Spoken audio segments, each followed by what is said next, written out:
खरीदार सावधान। दवाओं की क्यूआर कोड आधारित निगरानी व्यवस्था। दवाओं की दोषपूर्ण बैचों का पता लगाना जरूरी है। स्वास्थ्य मंत्रालय की अधिसूचना ने शेड्यूल H2 दवाओं का विस्तार करते हुए इसमें ब्रांड्स की एक चयनित सूची की जगह अब समस्त रोगोपचारी वर्गों को शामिल कर दिया है। ये राजस्व आधारित विनियमन से जोखिम आधारित विनियमन की ओर एक सराहनीय बदलाव है।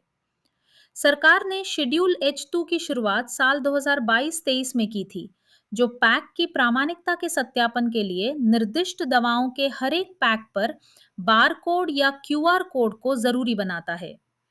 ये उस ढांचे का हिस्सा है जो एक्टिव फार्मास्यूटिकल इंग्रेडिएंट्स और निर्यात आधारित फार्मास्यूटिकल अनुपालन से भी संबंधित है। अब product identifier, manufacturing licence number, batch number और अन्य विवरणों को समेटे हुए अतिरिक्त चिन्हों से अधिकारी दोषपूर्ण बैचों का बेहतर ढंग से पता लग सकने की उम्मीद कर रहे हैं।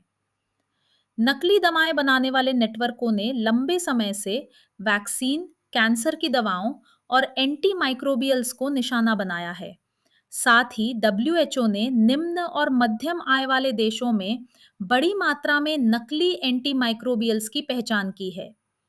भारत दुनिया के उच्चतम एंटी माइक्रोबियल प्रतिरोध दर वाले देशों में से एक है और अधोमानक एंटी माइक्रोबियल से अधोरोगोपचारी खुराक की स्थिति पैदा हो सकती है, जिससे प्रतिरोधी स्ट्रेन्स पर चुनाव का दबाव पड़ सकता है। नारकोटिक्स कंट्रोल ब्यूरो ने भी अफीम से बनी दवाएं और साइकोट्रोपिक पदार्थों के अवैध बाजारों में रिसाव पर चिंता जाहिर की है। सरकार को उम्मीद होगी कि नई प्रणाली से यूएस एफडीए और यूरोपियन मेडिसिन एजेंसी की गुणवत्ता नियंत्रण को लेकर बार-बार उत्पन्न चिंता दूर होगी, जो एक ऐसा मुद्दा है जिस पर संदूषित कफ सिरप के चलते भारत ने खुद को रक्षात्मक मुद्रा में पाया है।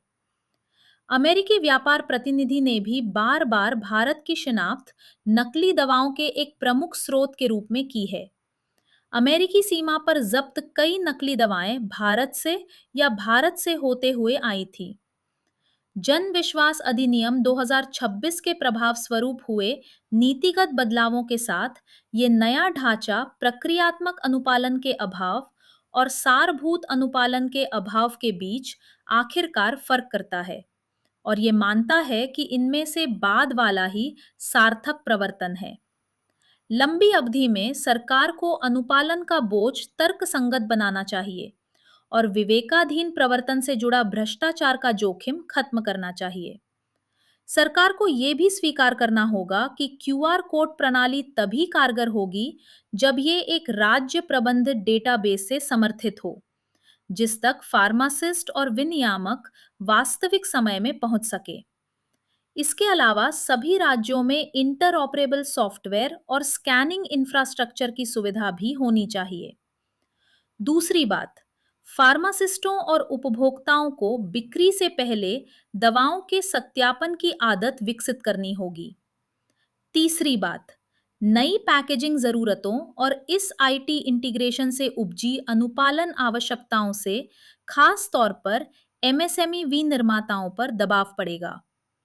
अंत में नियंत्रित पदार्थों के लिए पर्चों का डेटा संवेदनशील जानकारी है और इसे एक डिजिटल गवर्नेंस लेयर के जरिए संभालने की जरूरत होगी, जो अभी तक मौजूद नहीं है।